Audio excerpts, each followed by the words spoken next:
didn't do that, but it's because of the mutations throughout the years, the things that we've done to our bodies. Okay? The wages of sin is death. So sin, is what creates this dysfunction. So what I'm saying is that person has a sickness, okay? Or a deficiency or a deformity, okay? And that person needs help. There's no difference in that person and a person that's a man that wants to be a woman or think that he's a woman in a man's body. Okay, you have two different aspects of that. Now, it could be demonic, or it could be a problem with that person's body and with that person's hormones. But the bottom line is, you're not gonna not love them. You're not gonna say, okay, you're this and you're going to hell because you have this problem. No, we can help them through that problem. And that's where I'm gonna connect.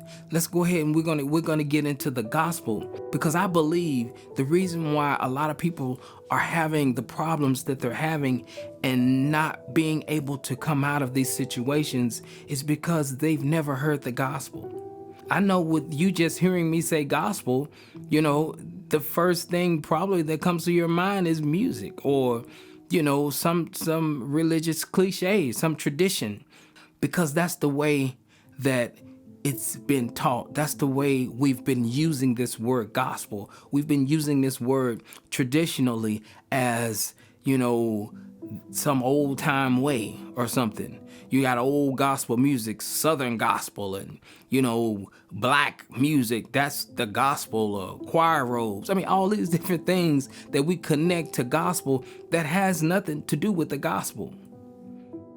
The gospel, this word gospel, comes from an old English word, small G-O-D, good, S-P-E-L, spell, which means good story or good news. So the gospel is the good news. But when you hear a person getting up and preaching and say they're preaching a gospel and they're preaching hell, fire, and condemnation and you're going to hell or else, or repent, turn or burn, and all these different things. If they're preaching that and they're calling that the gospel, that's not the gospel. See, and if you believe that that's the gospel, see, there's no good news in that. Hell is a real place and there are people that are going. But that's not the gospel.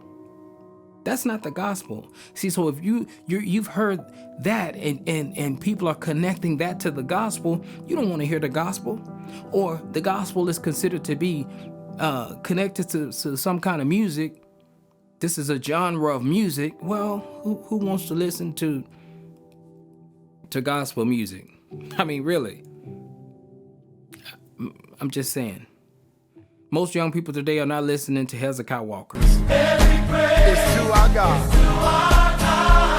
Okay, so if that's the connection, if that's what gospel is, then I'm telling you that the devil loves it, because people are being deceived today, thinking that the gospel has something to do with thinking that this radical, unbelievable good news has something to do with music or is connected to condemnation and telling a person that they're going to hell.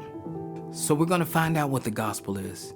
And I believe after this teaching, you're going to be, if you're not already, so much in love with God and just understanding, man, just how radical this gospel, this good news is. Once you've heard the news and you've heard the story, I think it will completely change how you view God as a person.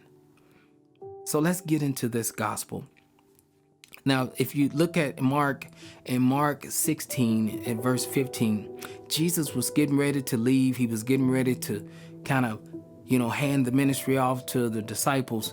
And he said something very important. You think about it. If Jesus walked this earth for 33 years and he was getting ready to go home to be with his Father, he was explaining that. And he was saying, look, I'm getting ready to go. Don't you think his last words will be pretty important? I think so. I think that if Jesus was getting ready to leave, if I was getting